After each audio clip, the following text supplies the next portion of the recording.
or Cheese Whiz with crackers simulating a welding joint. This is not my classroom. I would never do that.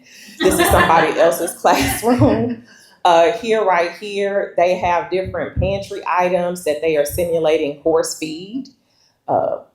We should just teach them how to make horse feed. And then right here, it's not a bad simulation, but if the teacher doesn't move to the actual digestive ruminant tract of a cow or a goat, then the student never puts together what that waffle really is. They just see it, they forget it, they move on. So the problem is we're not really preparing our learners. We think we are because we have state tests. Teachers are certified, so we think they know the thing. And then we think that knowledge is somehow going to get to our students through things like teaching standards or observational paperwork that your administrator will give you. But that does not guarantee that teachers, in this instance, school-based educators, are actually or have access to farming operation, agriculture commodities, the enterprises. And so that is a problem.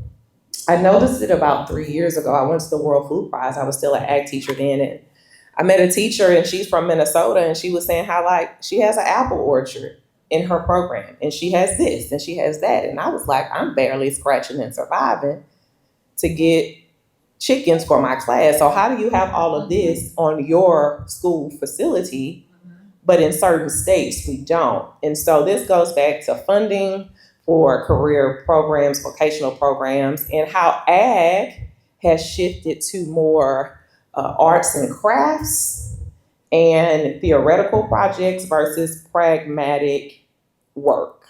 Is it practical? Is it measurable? And is it up to industry standards? And is it in context? So that's the problem I'm researching right now. And it's been a problem, but when I went to Uganda last summer, this is when I realized that we are at a deficit here in America, our United States.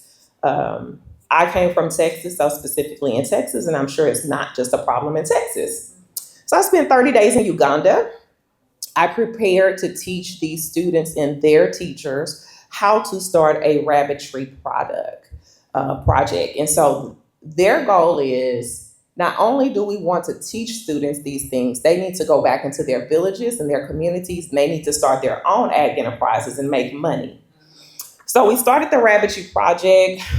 We did some pre-work with the teachers. When we got there, we were able to build a rabbit hutch, get our breeding stock, and we actually were blessed enough to get some does that were already bred. So before I left, I got to get some bunnies, and one is named after me. So we got to see the